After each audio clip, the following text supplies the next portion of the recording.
Hey everybody, welcome back to Everything MTG. My name is Justin, and spoiler season for Guilds of Ravnica is in full swing, so we're going to be covering today's spoilers. So we're just going to jump right into it. Looks like, I don't know, 21-ish cards and a Planeswalker, so that's always exciting. So let's see. Our first card here is, of course, in a foreign language, so I can't read it. Vivid Renewal. 4 and a green for a sorcery. Return up to 3 target multicolor cards from your graveyard to your hand. Exile Vivid Renewal. Um, interesting. Multicolor cards, I guess, because this is a multicolor set. For 5, though, it's pretty expensive. Yeah, and they have to be multicolor? I don't know. Not a big fan of that one. We have a whole cycle of lockets. These are a lot like signets, but I don't know, maybe a little better. So we have Is It Locket, which is, well, let me go through here. They are Is It Locket, Selesnya Locket, Golgari Locket, Dimir Locket, and Boros Locket. All of them cost 3 colorless mana. They're all artifacts, and each one taps for its own specific mana. So the Is It Locket would tap for red or blue, and then you can pay 4 hybrid red or blue mana, tap it, sacrifice it, and draw 2 cards. And that's the same thing for all the other ones. The Selesnya Locket taps for green or white. You can pay 4 hybrid green or white mana, tap it, sack it, draw 2. Golgari taps for black-green. You can pay 4 hybrid black-green to tap it, sack it, draw 2. Dimir is blue-black, pay 4 blue-black, hybrid, tap it, sack it, draw 2. And Boros, same thing. Taps for red, white, pay 4 red or white in any combination, tap it, sack it, and draw 2. So I like these a lot, especially for Commander, because you don't have to pay that additional 1. Finding a land to constantly keep up and paying that additional 1 for the Signet is so annoying, and it's a nice late game thing where you might not need this anymore and you can pay the 4 to sacrifice it to draw the 2 cards, especially since it's generic mana. Or sorry, not generic mana, it's hybrid mana. So it makes it really easy to have the mana to sacrifice these. So that's pretty sweet. Our next card is Goblin Banneret. 1 red, 1/1 Goblin Soldier with Mentor. You can pay 1 and a red to give it +2/+0 until end of turn. Really not bad. I mean, a 1/1 for 1 with Mentor is pretty great, and then you can pay 2 to give it basically Fire Breathing +1 is pretty crazy.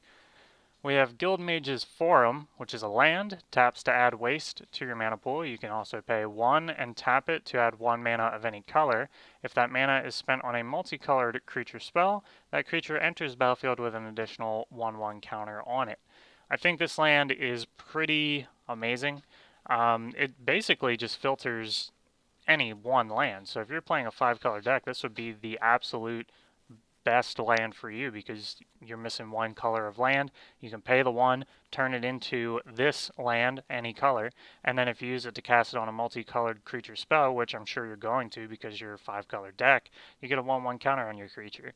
So this will likely be going into my 5-color Slivers EDH deck when it comes out.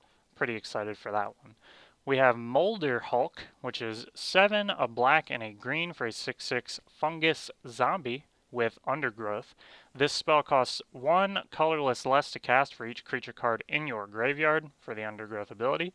When Molder Hulk enters the battlefield, return target land card from your graveyard to the battlefield. Pretty good. Pretty good. I'm trying to think of the application. You might be able to do this in some sort of like Titania deck. Something else that might sacrifice a bunch of lands, and then you can use this guy to bring him back, keep somehow recurring him. I don't know. He seems okay. I mean, for a 9-drop, 6/6, but he can cost a lot less for each creature card in your graveyard, and you get a land back, so if somebody blows up, you know, your Maze of Ith or something.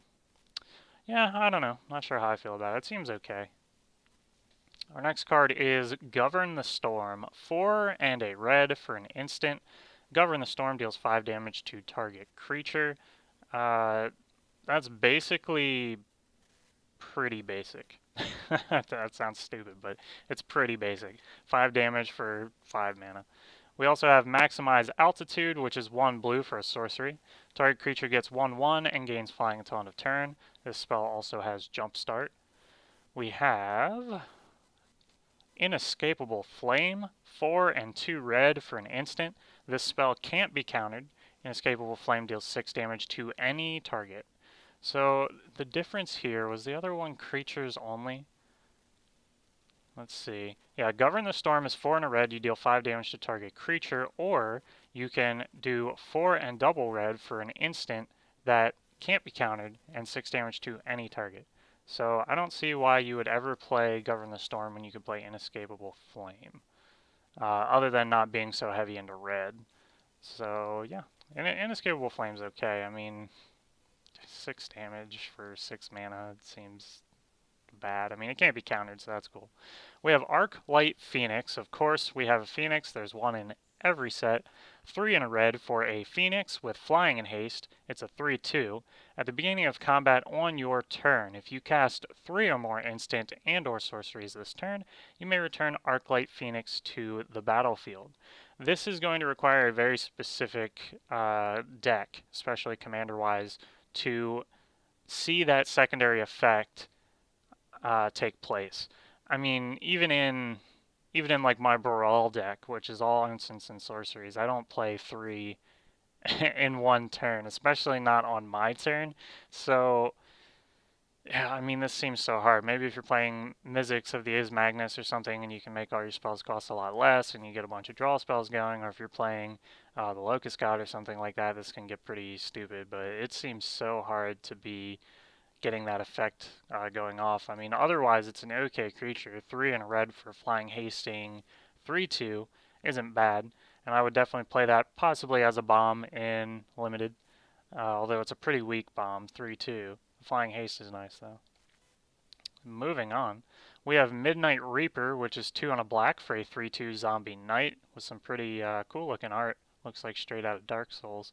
Whenever a non-token creature you control dies, Midnight Reaper deals 1 damage to you, and you draw a card. This is a 3/2 if I didn't mention. That's not too bad of an ability, but I mean, how many non-token creatures are you going to have? Usually if you're going wide, you're playing a bunch of tokens.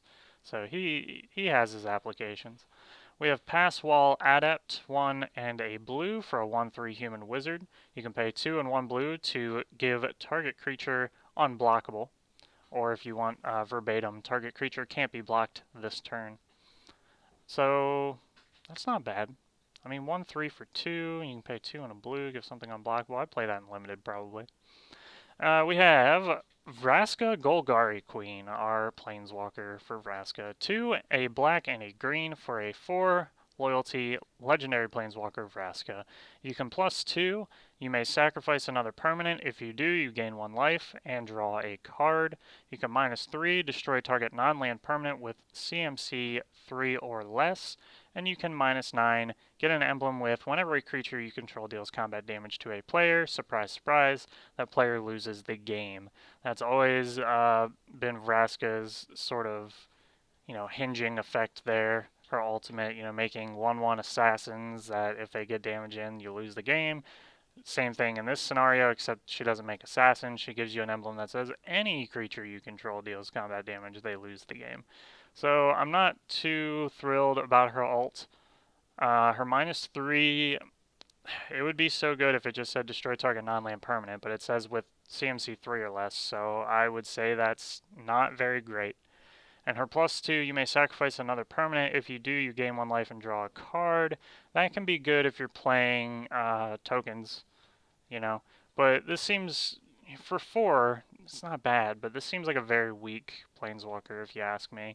And you can see that they purposely put her ult at 9, so you can't play Doubling Season, immediately have her come in and ult that off, because she'll only come in at 8. So that's pretty funny that they're keeping in mind Doubling Season for things like this. We have Swarm Guildmage, 1 black and 1 green for a 2/2 Elf Shaman. 4 and a black, tap it. Creatures you control get 1/0 and gain menace until end of turn. Or 1 and a green, tap, you gain 2 life. Pretty basic Guildmage. We have Golgari Find Broker. 2 black and 2 green for a 3/4 Elf Shaman. Elves are apparently very popular. When Golgari Find Broker enters the battlefield, return target permanent card from your graveyard to your hand. That's a pretty good effect. The fact that it costs 4 and it's double black, double green really sucks. But getting any permanent card from your graveyard to your hand's pretty sweet. We have another Guild Mage, House Guild Mage. 1 blue, 1 black for a 2/2 human wizard with pay 1 and a blue, tap it, target creature doesn't untap during its controller's next untap step, and 2 and a black, tap it, surveil 2. I think this Guild Mage is actually fairly powerful. 1 blue and 1 black for a 2/2 is already pretty good. Being able to pay 1 a blue and tap it to constantly keep something tapped down is pretty amazing. And paying 2 and a black to tap it and surveil 2, especially if you're playing Undergrowth or some sort of Reanimator, is pretty stupid. And you can constantly basically keep scrying 2 off the top of your deck for only 3. So I think this is a pretty darn good card. I gotta crane my neck to the side here to read this next card. It's a, what do they call them? Split cards? Invert and Invent. Boy, that's gonna cause problems when you tell somebody which one you're playing at the freaking LGS. Invert is a hybrid red or blue mana for an instant. Switch the power and toughness of each of up to 2 target creatures. That's a fairly powerful effect, especially at instant speed for, combat trickery. Then we have Invent, which is for a blue and a red for an instant. Search your library for an instant card and or a sorcery card. Reveal them, put them into your hand, then shuffle your library. So this is actually a fairly powerful card.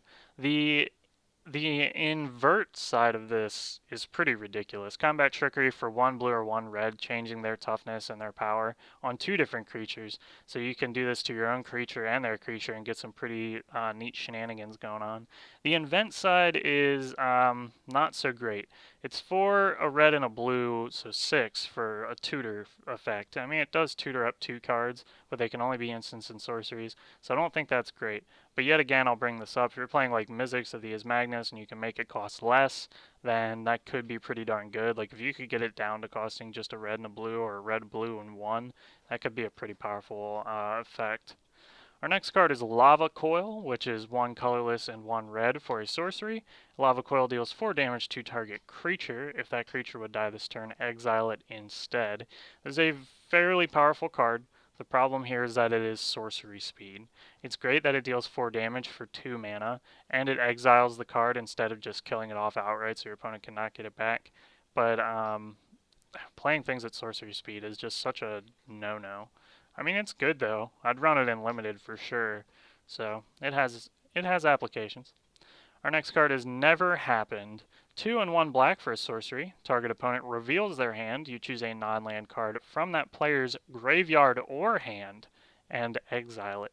That's an interesting effect. Yeah, I don't think anything has anything has ever been quite like that. So 2 and a black, you can spy their hand, choose a non-land card from their hand or graveyard and get rid of it. That's pretty crazy. Maybe a sideboardable card. I mean, I couldn't see people actually like playing around this card though. Yeah, I don't know. Amanda, would you play Never Happened in limited as a removal spell if you didn't have good removal? 2 and a black, sorcery, target opponent reveals their hand. You choose a non-land card from that player's graveyard or hand and exile it. It's like pseudo removal. If that was one of the only removals I had. Yeah, I mean, I've seen people do that in limited too, where they don't have good removal and they play pseudo removal like that. So it could be good. And our very last card here is Golgari Raiders, which is 3 and a green for a 0/0. Has haste and undergrowth. Golgari Raiders enters the battlefield with a 1/1 counter on it for each creature card in your graveyard. Could be okay. I mean, the chances that you're going to get like a 3/3 hasty for 4 is pretty good. So I don't know if I'm very up on that card.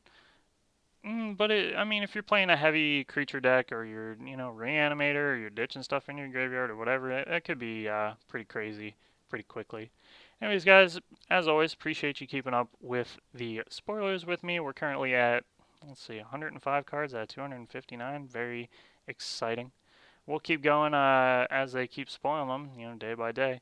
Appreciate you guys watching. If you enjoyed the content, throw a like, leave a comment. I do like to interact with you guys whenever possible and as much as possible. And I'll see you guys next time right here on Everything MTG. Peace.